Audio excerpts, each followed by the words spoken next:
Hello everyone. From module 3, that is context free grammar, we'll try to understand the normal forms in detail, which is the Chomsky's normal form and the Greiback normal form. Let's go ahead. In any context free grammar, we can just see we don't have any restrictions on the right hand side. If we have any restrictions that are imposed on the RHS of any context free grammar, then that results in normal forms. We have two normal forms here, that is the Chomsky's normal form and the Greiback normal form. Chomsky's normal form, like what is there on the RHS, restriction on the RHS is nothing but when we see any grammar of form VTPS, the grammar G is said to be in CNF, that is Chomsky's normal form, if all productions are of the form A tends to BC, that is any variable tending to two different variables, and A tends to A, that is any variable tending to a terminal. So any grammar of the form A tends to BC and A tends to small a is called the grammar is in Chomsky's normal form. And you can just see A, B, C are all the variables and the small a is the terminal. If there are two symbols on the RHS, those two symbols must be variables only or non-terminals. Then if there is only one symbol, then that symbol must be a terminal itself. So what are the steps that we follow to convert any context-free grammar given to us to Chomsky's normal form? The first step here is, if the start symbol capital S occurs on the RHS, then you create a new start symbol S bar and a new production S bar tends to S is being introduced. And step 2 is remove all the null productions. We have in the previous videos we have already seen how to remove the null productions. Then our step 3 is removal of unit production. That also we have seen in our previous problems. So that is removal of unit production. Then our step 4 is you have to replace each production A tends to B1, B2, Bn, where we have n, that is number of B's on the RHS is greater than 2, then you make that as B1C, that is A tends to B1C, where C, as we know, C tends to B2 to Bn. Same way you will keep repeating this step for all productions having 2 or more symbols on the RHS.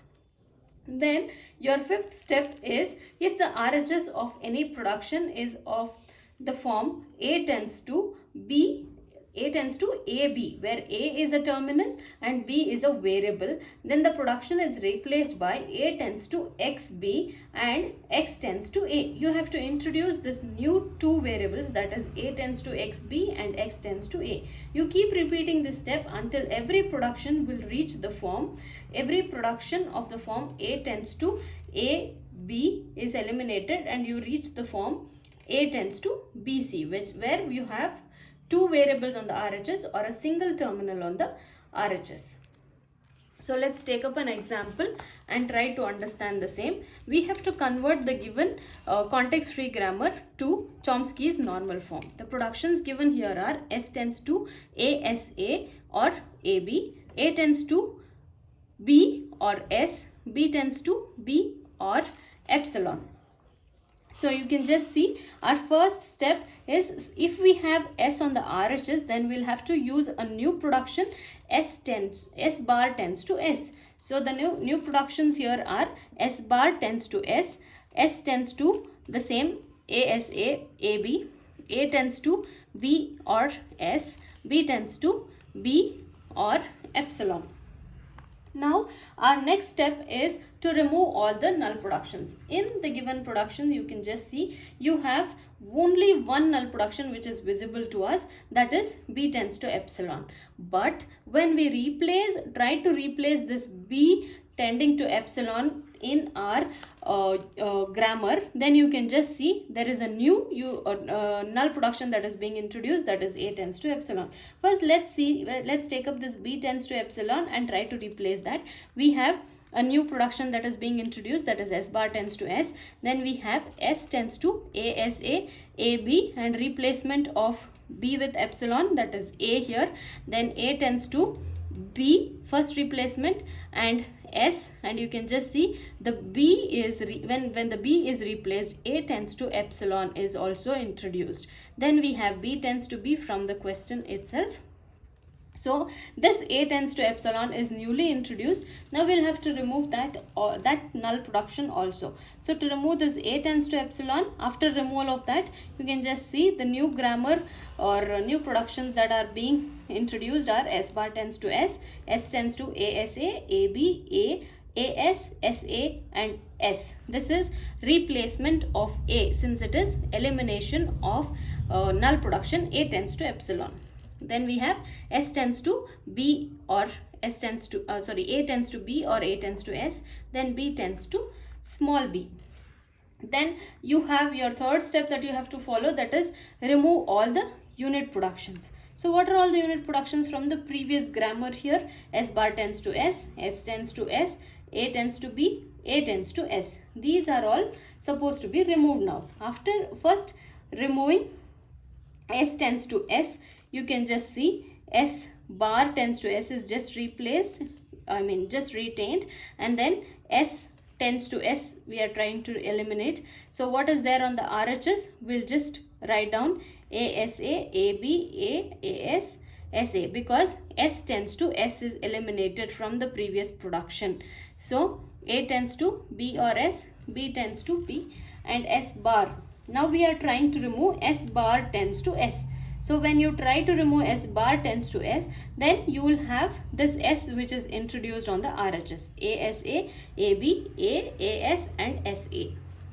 Then your S production is the same here. Then A tends to B or S, B tends to B.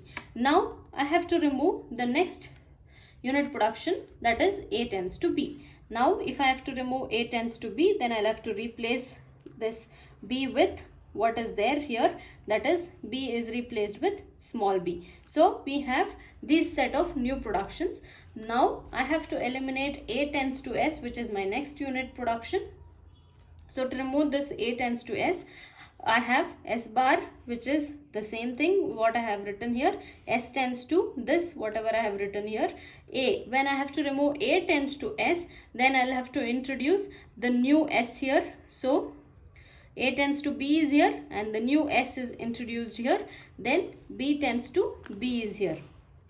Now my fourth step is to find out the productions that has more than 2 variables on the RHS.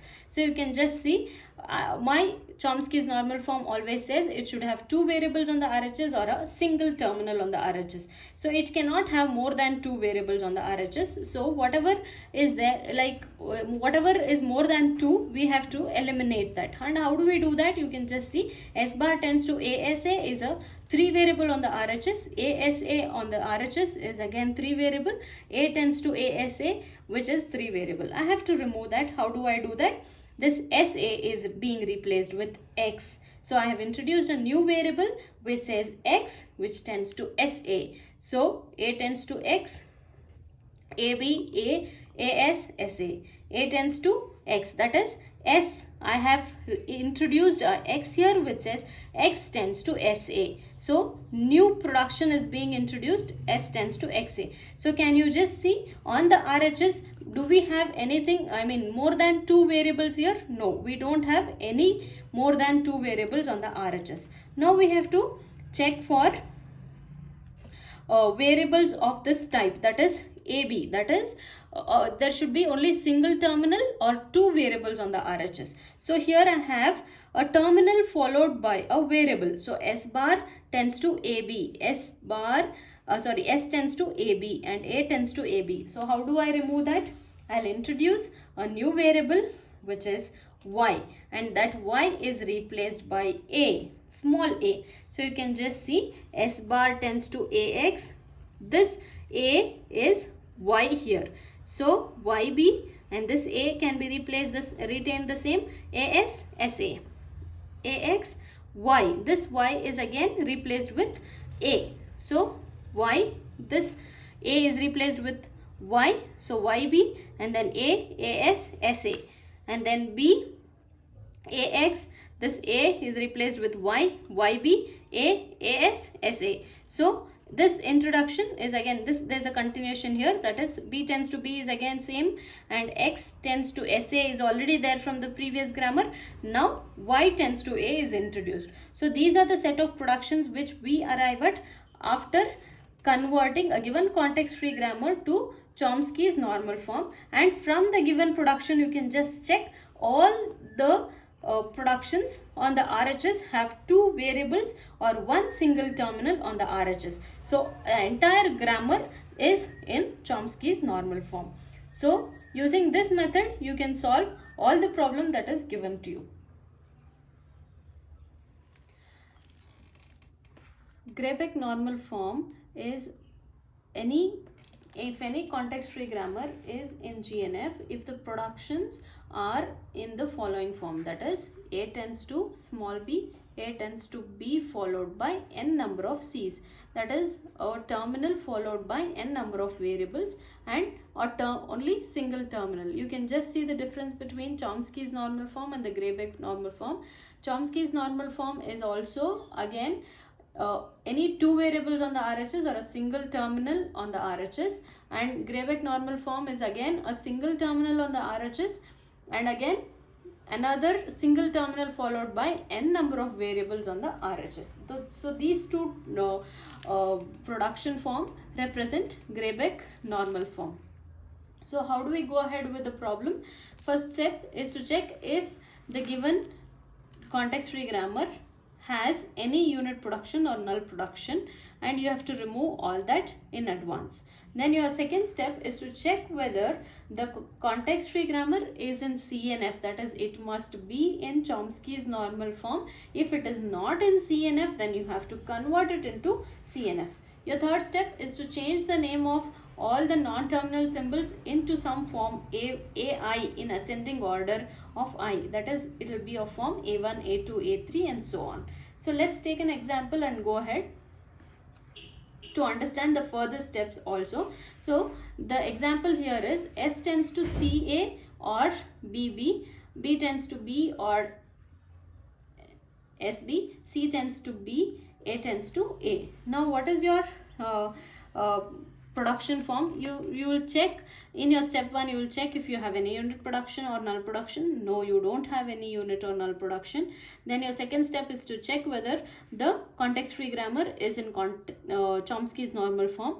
Yes, the given example is already in Chomsky's normal form. Now my third step is I have to change the name of all the non-terminal symbols into AI in ascending order. So I will replace it according to their occurrence. So I have S which is occurring first, I'll give A1 as its name. I have C which is occurring next, I'll give its name as A2, and A which is occurring next, I'll give its name as A3, and B which is occurring next and I'll give its name as A4.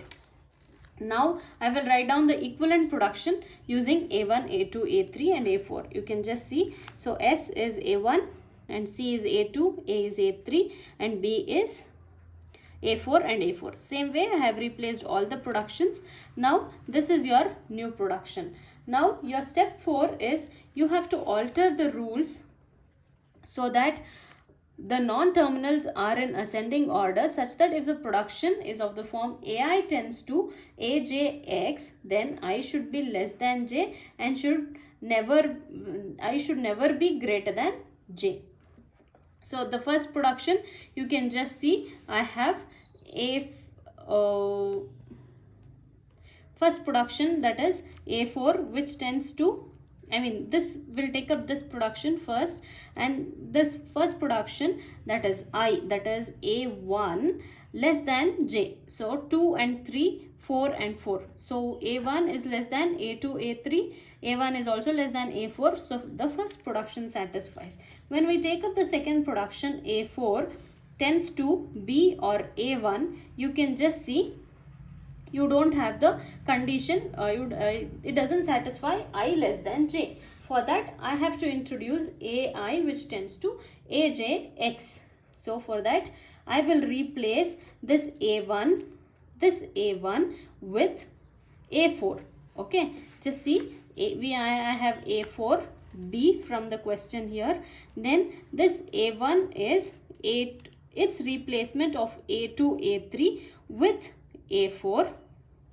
That is, this A4 is being retained here. Again, next A4 is here with this A4, with you're replacing again the two A4s here. So replacement of A2 can be checked here. So I have A4 which is B, and then this A2 tends to B. From the question you can just see A2 tends to B, A3, A4 are retained, and A4, A4, A4 are visible here. And you can just see 3 A4s on the left hand side and the right hand side. A4 here and A4 here will lead to something called as left recursion. So the terminals followed by variables are in Greiback normal form here and here, whereas this A4 here denotes left recursion. Yes, left hand side equal to right hand side, I is equal to j, which is left recursion. My next step here is I have to remove the left recursion. That is my fifth step. So this left recursion, that is A4 tending to A4, A4, A4 on the right hand side, the 3 A4s on the right hand side. This left recursion is eliminated by introducing a new variable to remove the left recursion. How do I introduce the new variable? First of all, I write down the same here, and then this new variable is written as Z, and this Z is introduced with A4 and A4. So this A4 and A4 are taken here, and new introduced variable Z. With the variable and without the variable, you write down this productions, that is A4, A4 with the variable Z, A4, A4 without the variable Z. That is how this Z is introduced as a new variable to this elimination of left recursion. Now we have A4, B the same way here, and for this this A4, A4, A4 are eliminated now. For this B, A3, A4, I'll introduce Z. So with this B, A3, A4, I have introduced, at this B's place, I have introduced this Z, and at, this A4 is here with this, I'll write down this B, A3, A4, and for this B, I'll introduce the variable Z. At this B, I introduce Z. Again, at this position, I introduce this Z.